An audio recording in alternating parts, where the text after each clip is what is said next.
Hello అందరికీ ఈరోజు వీడియోలో పొటాటోతో ఈజీ రెసిపీ అనేది చూపిస్తాను.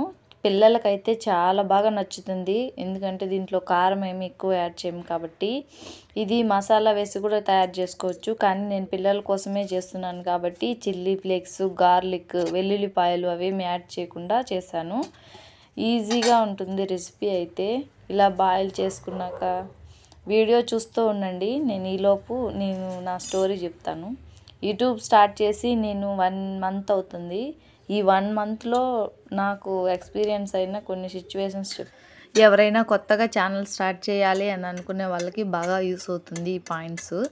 ఫస్ట్ మీరు ఛానల్ స్టార్ట్ చేయాలి అని అనుకున్నప్పుడు ఎవరికి చెప్పకుండా మీరు యూట్యూబ్లోనే డైరెక్ట్గా అప్లోడ్ చేస్తూ ఉండండి.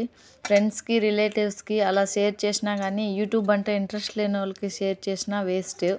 కాబట్టి మీరు ఎవరికి చెప్పకుండా డైరెక్ట్గా అప్లోడ్ చేస్తే యూట్యూబ్లో నుంచే రావాలి సబ్స్క్రైబర్స్. అలా వచ్చిన వీడియోస్కి చాలా బాగా వ్యూస్ వస్తాయి, వైరల్ కూడా అవుతాయి. నెక్స్ట్ పాయింట్ ఏంటంటే ఫస్ట్ వీడియో ఎడిటింగ్ అనేది బాగా నేర్చుకోవాలి. మనము వీడియో ఎడిటింగ్ యాప్స్ గురించి అన్నిటి గురించి తెలుసుకోవాలి. ఎలాంటి వీడియోస్ వైరల్ అవుతున్నాయి అని బాగా నేర్చుకోవాలి. ఫస్ట్ ఛానల్ స్టార్ట్ చేయకముందు ఒక 5 or 6 వీడియోస్ అన్నా మనం ముందుగా రెడీ చేసి పెట్టుకొని షెడ్యూల్లో పెట్టుకోవాలి. అప్పుడు మనం నెక్స్ట్ వీడియో ఏంటి అని ఆలోచించే లోపల ఆ వీడియోస్ పబ్లిష్ అవుతాయి. నెక్స్ట్ కేటగిరీ అనేది ఒకటే ఉండాలి. ఏదో ఒక కేటగిరీని సెలెక్ట్ చేసుకుని అదే కేటగిరీని మెయింటైన్ చేయాలి. కేటగిరీ చేంజ్ చేస్తూ ఉంటే కూడా ఛానల్ అనేది రీచ్ అవ్వదు.